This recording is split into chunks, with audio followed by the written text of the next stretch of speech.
네, 지수가 조정받을 때도 과격하더니 또 반등할 때도 화끈하네요. 50포인트 오르네요. 자, 비행기 한번 타볼까요? 애널리스트 코너입니다. 신영증권 리서치센터 조선운송 애널리스트 엄경아 연구원 자리했습니다. 어서 오십시오. 안녕하세요. 네. 자, 대한항공부터 가봐야 되겠는데 타이틀은 지금 9년 만에 진에어를 품는다. 9년 만에, 그럼 9년 전에는 버렸다가 다시 품는 건가요? 이게 어떤 의미가 되는 거죠? 지금 현재 지분 자체가 한진칼 밑에 진에어가 있는 구조였었는데요. 그 지분을 전량 대한항공이 인수를 하기로 했습니다. 6천억 원 전량 인수 이 공시를 의미하는 거죠? 네, 맞습니다. 이 배경에는 어떤 것이 있고 이번 인수에 대한 효과가 좀 긍정적인 포인트가 되는 것인지 판단이 잘 안 서는데요. 일단 간단하게 얘기하면 지금 한진그룹 내에서 그 자금을 풍부하게 가지고 있는 주체가 대한항공밖에 없다라고 보셔야 될 것 같고요. 네. 저희가 뭐 아시아나항공 인수 이후 뭐 통합 LCC를 구성하고 이런 거는 상당히 긴 얘기고 일단 1차적으로는 진에어의 재무 구조를 좀 안정화시킬 필요가 있는데 네. 그 부분이 지금 현재 최대 주주인 그 한진칼로는 좀 역량이 부족하기 때문에 현금 유동성을 많이 가지고 있는 대한항공 밑에 놓고 시작을 하는 것이고요. 뭐 수직 계열화에 따른 시너지를 바라겠다라는 얘기를 목표에 넣긴 했지만 그거는 네. 좀 장기적인 얘기라고 보고 있습니다. 그러니까 LCC를 이게 이제 뭐 그 운항권 면허권이라고 해야 되나요? 운수권. 운수권. 네. 예, 그런 것 때문에 이제 뭐 모태가 되는 이제 대한항공은 해외 노선하고 이제 뭐 이런 노선들이 좀 주류일 거고 LCC를 이제 넣어서 무슨 뭘 수직 계열하겠다는 건지 잘 모르겠네. 실질적으로 저희가 이제 항공사가 여러 노선을 다 커버하면 좋긴 한데 네. 대형 항공사들이 갔을 때 수익성이 충분히 날 수 있는 노선이 있고 네. 저가 항공사 정도의 가격으로 공략해야지 수익이 날 수 있는 그런 노선도 있습니다. 그래서 이거를 그룹 안에 모두 가지고 있으면 사실 저희가 여러 가지의 그 소비자의 니즈를 다 만족시켜 줄 수 있는 그런 긍정적인 부분이 있습니다. 네. 그러면 대한항공 기존 주주들 입장에서는 뭐 반대나 이런 건 없었던 건가요? 요거에 대해서는 반대를 할 수 있을 만큼의 그런 지분 관계가 아닐 텐데요. 그래요? 제가 만약에 대한항공 주주라면 저는 반대를 했지 않았을까. 하여튼 뭐 그렇게 됐다고 하니. 네. 아울러 한국산업은행하고 한국수출입은행이 보유 중인 3천억 원 규모의 대한항공 연구회사채, 네. 연구전환사채 CB를 주식으로 또 전환한다고 하는데 이게 주식으로 전환이 되면 이제 주가 오버행, 잠재 매물 가능성은 없는 것인지, 주가 희석 요인은 안 되는 것인지. 일단 있다고 보셔야 될 것 같고요. 산업은행이 1,800억 그리고 수출입은행이 1,200억이고 네. 이게 전환하는 가격이 14,000원대이기 때문에 사실 저희가 예전에 HMM의 전환사채를 전환할 때 산업은행이 이거를 전환하지 않는다라고 한다면 배임에 해당이 된다라고 하는 거랑 똑같은 경우다라고 보시면 될 것 같고요. 공적 자금 성격이 투여돼서 이제 엑시트를 하려고 하나?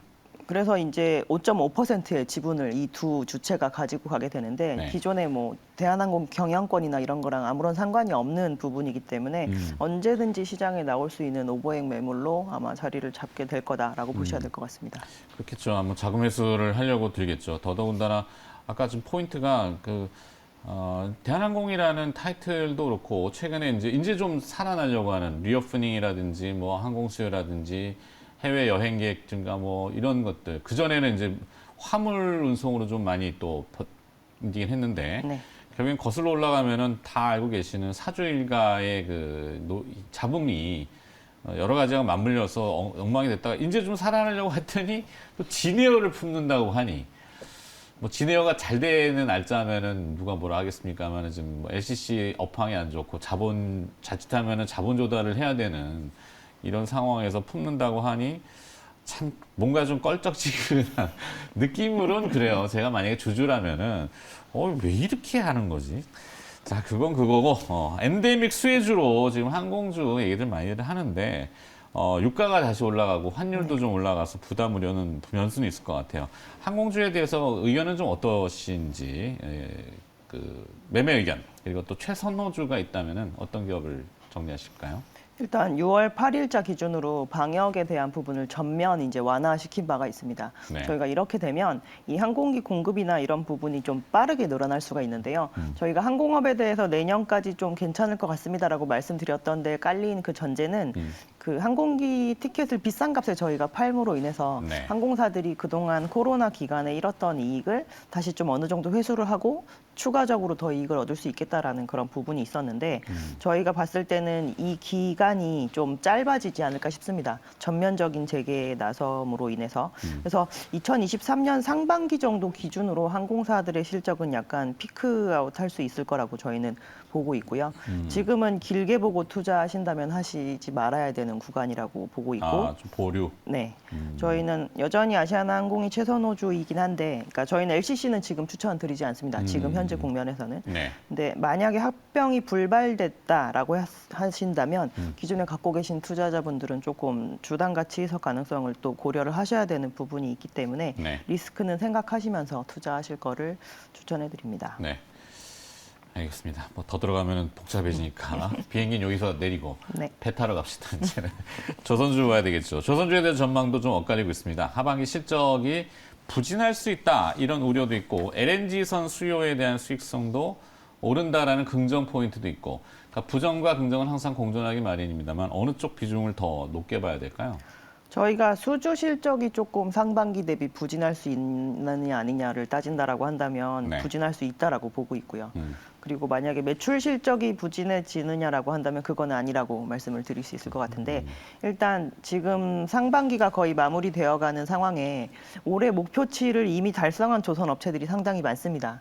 그래서 저희가 작년보다 더 높아진 가격에 이제 조선 수주를 많이 했는데 이게 배를 1년에 만들 수 있는 양이 한정적이기 때문에 무조건 많이 받는다고 해서 좋은 건 아니거든요. 그래서 올해 상반기에 이미 충분히 많은 수주를 확보를 한 상태이기 때문에 하반기에 좀 더 올라가는 가격을 좀 지켜볼 필요가 있다라고 만약에 조선 업체들이 생각을 한다면 뭐 수주 활동은 조금 뜨문뜨문해질 수 있는 부분이고요. 네. 다만 이제 작년부터 저희가 많이 수주한 물량들을 올해 상반기보다 하반기로 갈수록 더 많은 배를 만들기 때문에 매출단은 지속적으로 올라올 것으로 보고 있고 내년에는 주요 조선 업체들의 매출액 그로스가 거의 다 두 자릿수에 해당할 것으로 보고 있습니다. 그래서 네.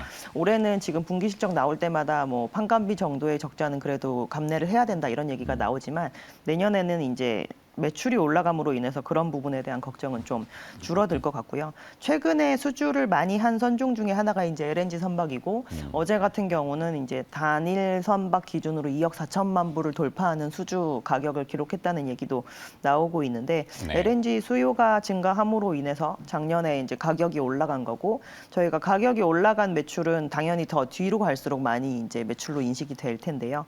일단 23년부터는 매출에 인식되는 부분이 상당히 본격화될 것으로 보고 있기 때문에 LNG에 의한 수익성 개선 추세는 이어질 수 있다라고 보시는 게 맞는 것 같습니다. 네. 거기까지. 자, 지난번 출연하셨을 때 지금 대형 LNG 수송선 운임 지수도 지금 나오고 있는데 네. 자, 해운 업종에 대해서 긍정적으로 평가를 해주셨단 말이죠. 지난번에는 여전히 생각이 같으신지 아니면 변화가 좀 있는지. 저희는 선종별로 드라이버크 쪽 해운 운임 시장을 좀 긍정적으로 본다라고 말씀드렸는데 네, 드라이버 여전히 BDI 지수 네, 맞습니다. 연동된. 여전히 그거에 대해서는 또 동일한 의견을 유지를 하고 있는 상황이고요. 최근에 4월 중순부터 5월 중순까지는 BDI가 좀 많이 상승하고 네. 5월 중순부터 6월 중순까지는 조금 또 하락하면서 주가도 실적 발표 나기 이전 수준으로 지금 페노션 같은 경우는 오히려 내려가 있는 상태인데요. 이거에 저희가 운임이 좀 긍정적으로 갈 수 있다라고 보는 거에 있어서 배가 많이 발주 안 됐기 때문에 앞으로 들어올 배가 적습니다라는 얘기를 지속적으로 드리고 있는데 네. 이 부정기선이라는 성격을 가지고 있기 때문에 벌크는 여전히 들어올 배들이 상당히 많지 않습니다. 그래서 내년, 내후년 그리고 24년 뭐 이렇게 쭉 가도록 오히려 이러한 부분이 더 강해질 것으로 보고 있어서 네. 저희는 해운 업종에 대한 의견은 여전히 유지하고 있습니다. 긍정적으로. 네. 그렇죠. 요즘 인플레이션의 주요 원인은 이제 공급망 교란 이슈가 있잖아요. 네.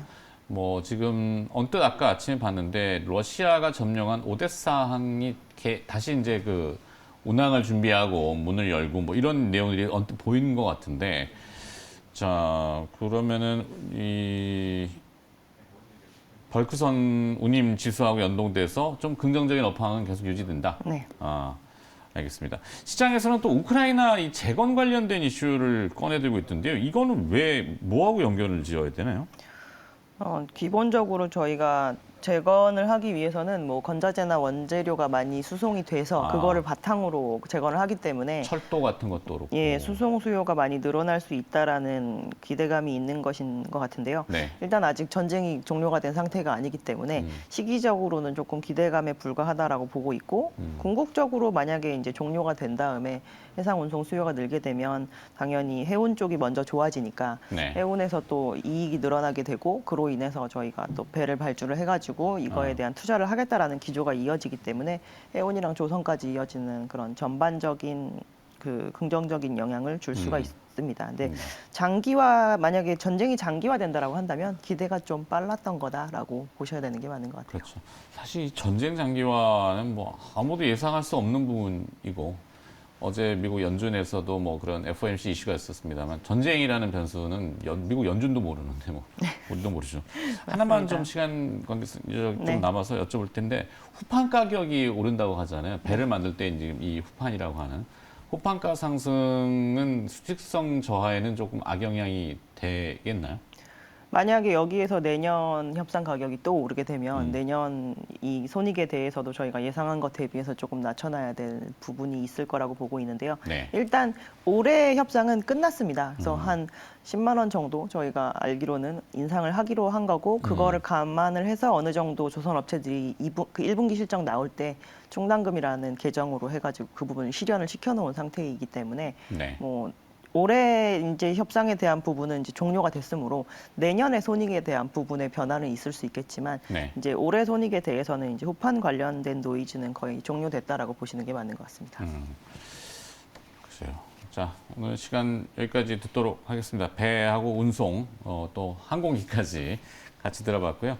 신영증권 리서치센터 조선운송 애널리스트 엄경아 연구원이었습니다. 고맙습니다. 감사합니다.